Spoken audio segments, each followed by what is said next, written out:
Shikues nderuar, ju përshëndesim, rikthyer sërish në aktualitet, se do ndalemi te një zhvillim rëndësishëm ndërkombëtar që lidhet me luftën në Ukrainë, ku presidenti rus Vladimir Putin ka propozuar një armpushim 3 ditor me rastin e përvjetorit pra të përfundimit të luftës dytë botërore në Europë, një gjest pra që ai e paraqet si hap drejt paqes. Por presidenti i Ukrainës Volodymyr Zelensky ka refuzuar menjëherë këtë ide, duke theksuar pra mungesën e besimit ndaj premtimeve të Moskës. Në Praga, ku ndodhet për një vizitë zyrtare, Zelensky ka paralajmëruar se Rusia vazhdon ofensivën në interes të lartë, ndërsa Çekia rikonfirmon pra dhe mbështetjen e saj për Kievin, përfshirë edhe trajnimin e pilotëve ukrainas për avionët F-16. Ndjekim insertin dhe rikthehemi.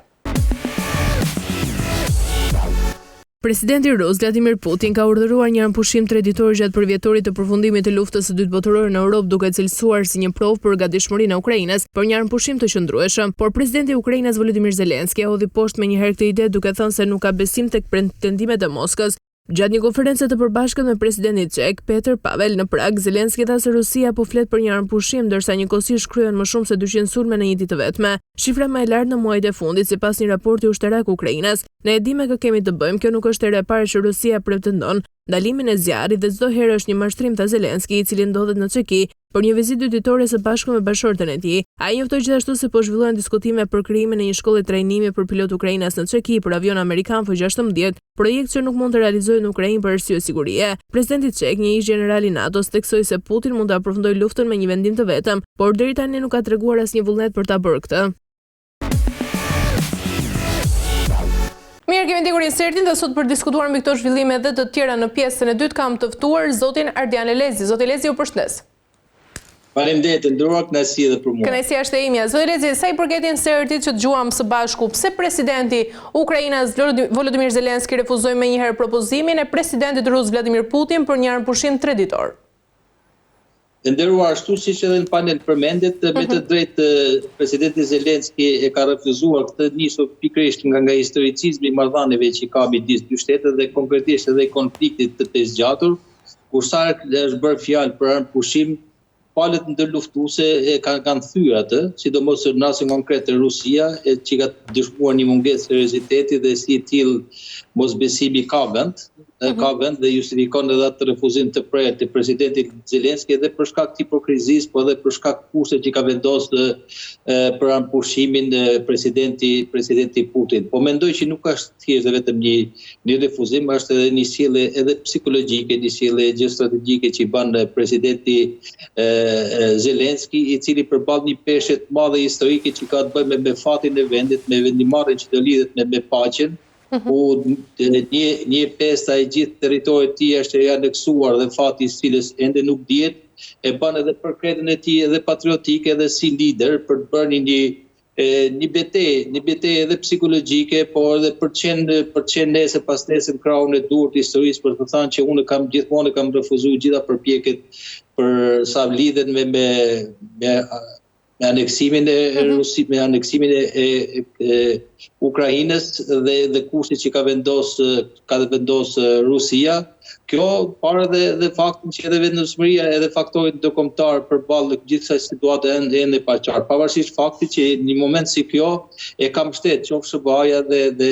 vota perëndimore që bën bashkë një lojë edhe diplomatike, por edhe një lojë dhe betejë nervash, një lojë edhe psikologjike, ku Zelensky e përdor momentin për të thënë popullit të tij edhe gjithë aktorëve të brendshëm për të krijuar një solidaritet për krah të tij, që unë po mëroj interesat e këtij vendi përballë asaj që po ndodh realisht në teatrin e luftimeve. Kërkohet paqë, një moment që lidhet me një simbolik të gjarë saktuar, sidomos me përfundimin e luftës botërore, ku Rusia ka urdhëruar këtë paqë presidenti rus në një moment historik që ka të bëjë me përfundimin e luftës dytë botërore, ku Rusia mbajti peshë kryesore,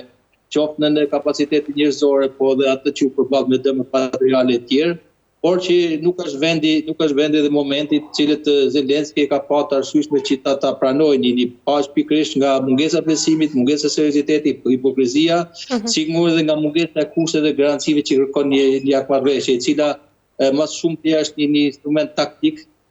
dhe se sa strategjik që i lidhet me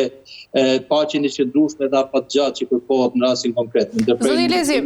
vetë Ukraina si justifikon mosbesimin ndaj deklaratave pra të Rusisë për ndalimin e këtyre sulmeve? Po nderuar, siç e thash, Ukraina kjo lidhet me atë pikërisht me ngjarjet e mëparshme. Dhe historia e që përcakton dhe që është mësuesi më i mirë në rastin konkret, kur Rusia i ka thyer këto armëpushimet e pretenduara apo ato të kërkuara,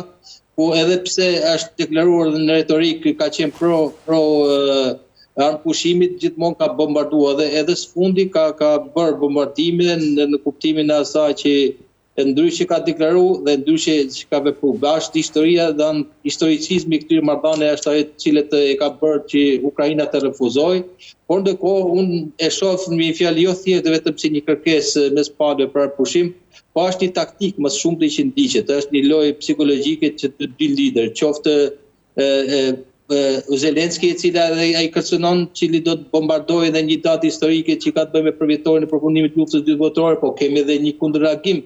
të Kremlinit dhe shtëpisë edhe Putin dhe gjithë enturazhit i dhe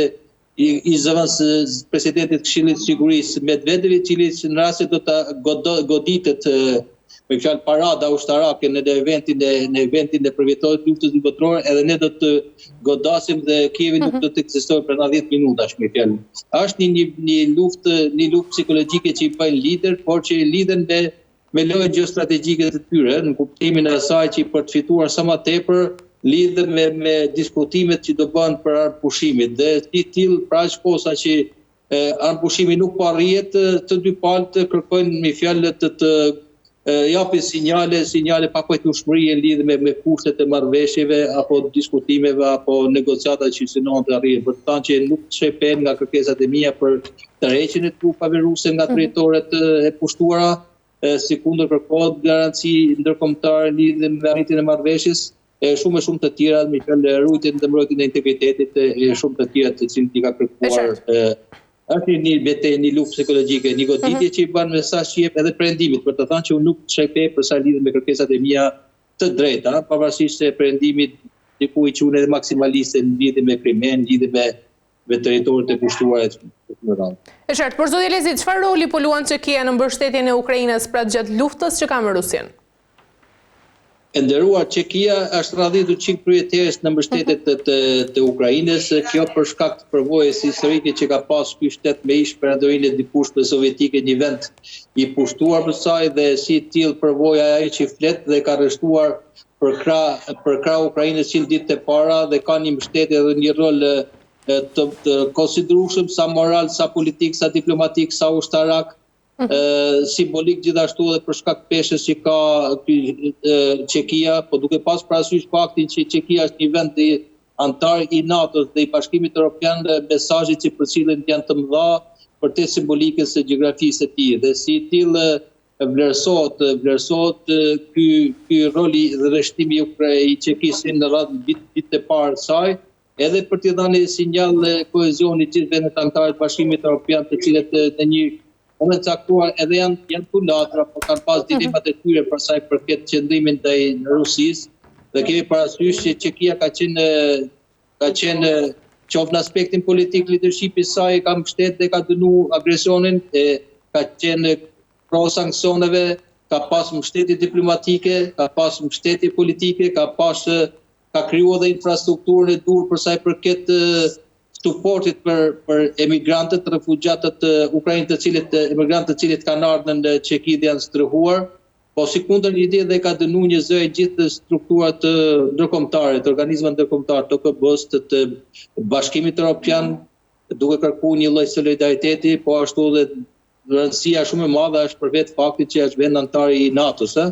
kemi parasysh një vend antar i NATO-s, të cilët tash në mbështetjet përparuar të kazus Ukrainës flet shumë për te edhe masisë të tij, për te gjeografisë, si tham, një vendi si Çekia. Por është ajo roli i saj është shumë i madh në kuptimin e faktit që ky vend është rreshtuar, nisur nga përvoja e hidhur që ka pas me Rusinë dhe Bashkimin Sovjetik, i cili ka qenë pre dhe viktimë e sfumit dhe pushtimit të hershëm. Kemi parasysh pushtimi sovjetik i Çekoslovakisë në atë kohë, i cili gjithë leadershipi politik i kohës, po dhe populli, u ngrit një zë kundër këtij agresioni. Dhe është përvoja historike që flet, që ka bërë me vete kohezionin e brendshëm social të gjithë popullit, po ashtu edhe politika. Edhe vetë ish presidenti i Çekisë ka qenë një herë edhe ish generali i NATO-s, ku i fjala është diçka që shflet shumë për të thënë edhe rreshtimin të orientuar edhe gjeopolitik, geostrategjik i këtij vendi përkundër dhe mbështetjet të Ukrainës, Zoti Lezi, cili është qëllimi ndërkaq shkrimit të një shkolle trajnimi për pilotët ukrainas në territorin çek? E nderuar, ky qëllimi është pikërisht për një shkolle për trajnimin e pilotëve, të cilët pilotëve Ukrainës të cilët të përgjithësohen lidhur me teknologjinë dhe zhvillimin teknologjik të ri, e parasysh me aviacionet e fjalët më modern, dhe është një mbështetje logjistike dhe infrastrukturore që i bëhet në luftë Ukrainës, që në një farë mënyre garanton edhe efikasitetin, po dhe eficiencën e përdorimit të këtyre armëve dhe këtyre aftësive, duke pas parasysh edhe afërsinë gjeografike. Në një farë mënyre e ka më të lehtë dhe më me pak koste ka përdorimin e këtyre teknologjive dhe vjet në përdorim më shpejt. Nga ana tjetër, fakti që duke qenë se është një vend antar i NATO-s, tregon që vetë Ukraina po përdor teknologjinë më të përparuar e një ushtrie që është e NATO, sepse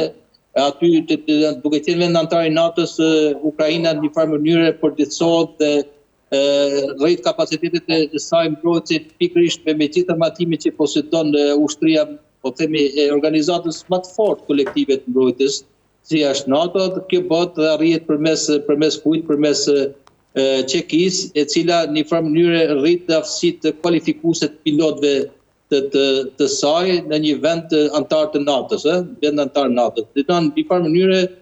tregon rritjen e nivelit kualifikues të pilotëve, por edhe nga ana tjetër çfarë edhe minimizon edhe ndërvarësinë që ka Ukraina nga vendet e tjera të NATO-s, të cilët nuk e kanë dhe nuk mund ta japin kaq drejt për drejt dhe kaq fort mbështetjet që kanë ndaj saj. Dhe du parë në shumë aspekte, por është vlerësuar një gjë tjetër. Është qartë. Mirë, zoti Lezi, ndjej kemi tjetër një sër dhe rikthehemi.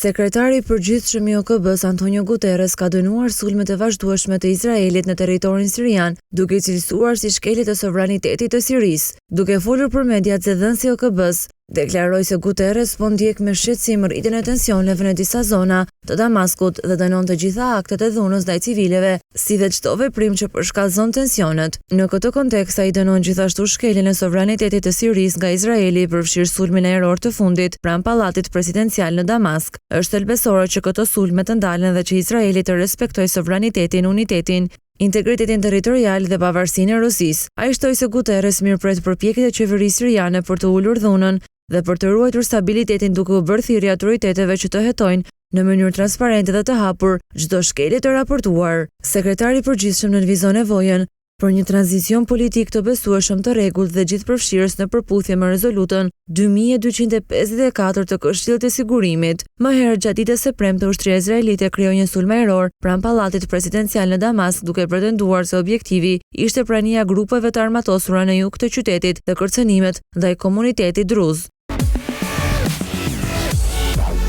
Mirë, zoti Lezi, si shikoni këtë sulm ajror të Izraelit në Damask dhe cilat mund të jenë dhe pasojat e mundshme?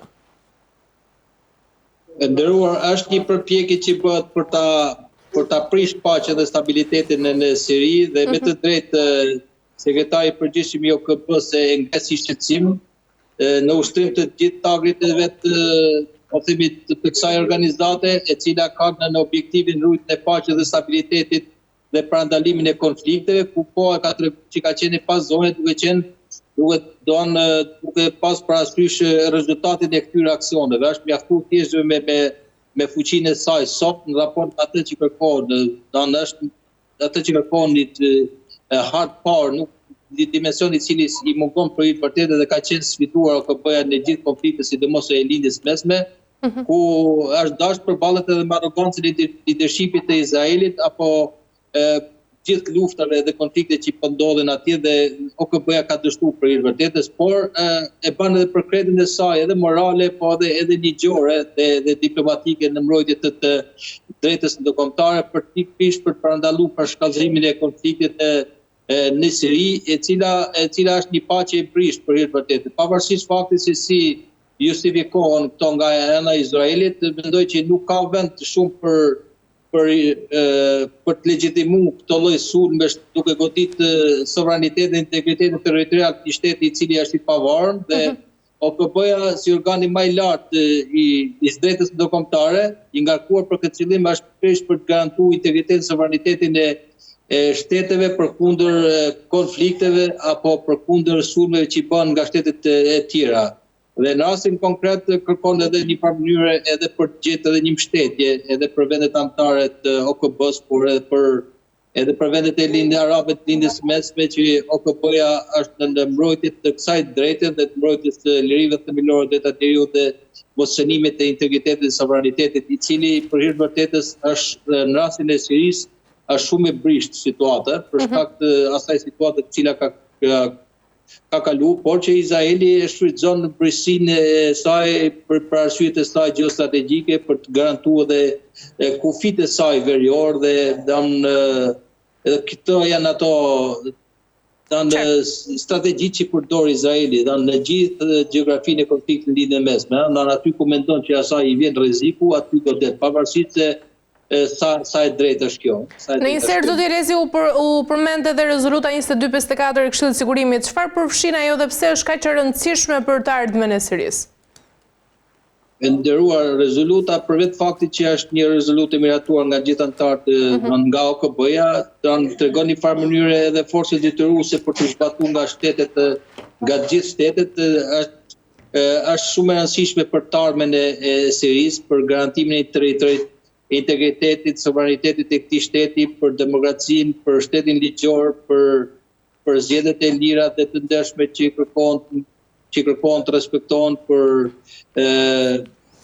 rrugën e këtij shteti, për të ardhmen e tij të sigurt që një vend antar i OKB-s, i cili ka të drejtën dhe ta ruajë pavarësinë dhe të zhvillohet në mënyrë prospere. Dhe kjo është kryesorja e kësaj, është një dokument kuadër i cili angazhon palët të cilët çfarë të shmangin konfliktin dhe luftën dhe të hapet perspektiva e qartë e zhvillimit të këtij shteti, mosdënimin mosvrasjen e civilëve, për mosdëmtimin e infrastrukturës, ruajtjen e integritetit dhe sovranitetin, për zgjedhjet e lira dhe të ndershme, respektimin e lirive themelore dhe drejtat e njeriut. Mirë, zoti Rezi, kemi arritur në fund. Ju falenderoj shumë për gjitha informacionet. Ju falenderoj dhe ju të nderuar teleshikues për vëmendjen. Bashkëmi sërish nesër me tjera zhvillime.